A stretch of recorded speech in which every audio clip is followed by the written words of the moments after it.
10 Things You Forgot About Kevin Nash's WWE Run as Diesel. 10. His WCW release.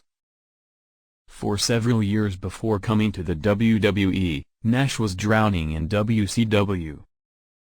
Thanks to a litany of terrible gimmicks like the Master Blaster, Vinny Vegas, and of course Oz, it was easy to picture Nash actually wanting to get out of the business. Thanks to Shawn Michaels catching him on TV and the Steiner brothers getting in touch with him, he caught wind WWE wanted him, and he convinced head booker Roll Anderson to give him his release. He even faxed it from WCW's offices to Stamford to let WWE know he was free to come aboard. 9. Under 3 years. In the middle of 1993, Diesel made his grand debut in Shawn Michaels' corner as his insurance policy. It wasn't long before he got a name and the duo cut an impressive visage. While WCW had little to no clue as to what to do with Nash, it only took Vince McMahon a year and a half to make Diesel his world champion. 8. Fastest to Triple Crown. In just a little over a year and a half, Big Daddy Cool had at that time been the fastest to win every major WWE title and become a Triple Crown champion. 7. Wanted to add a white streak to his hair. According to a story told by Bruce Pritchard, the big man wanted to come up from the ring and escape the dead man with a white streak across his jet black hair.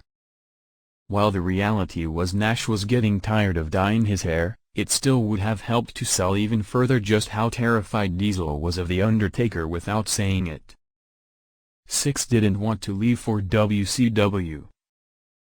Bret's unwillingness to do business was what began the end, and Vince not willing to match the dollar amount WCW offered was the second. 5.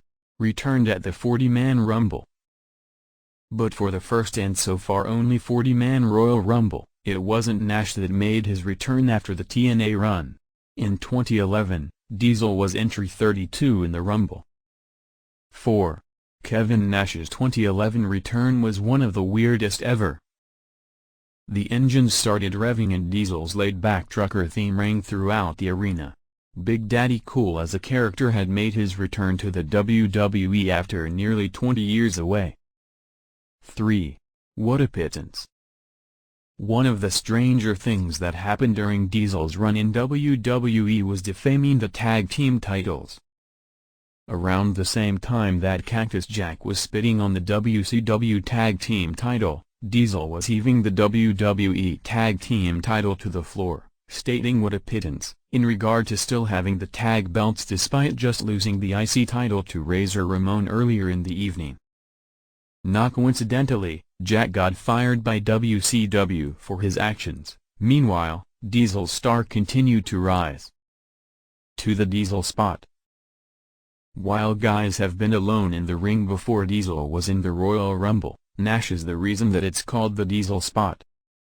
He was the first superstar to be left alone in the ring and obliterate a few guys while the crowd cheered a heel on thanks to their dominance. 1. Shane O'Mac named him. While Vince, Bruce Pritchard, and Pat Patterson were trying to workshop some names for the big man, Shane McMahon took one look at him and in the parlance of the day said "That's guy's Diesel," in reference to how monstrous he looked.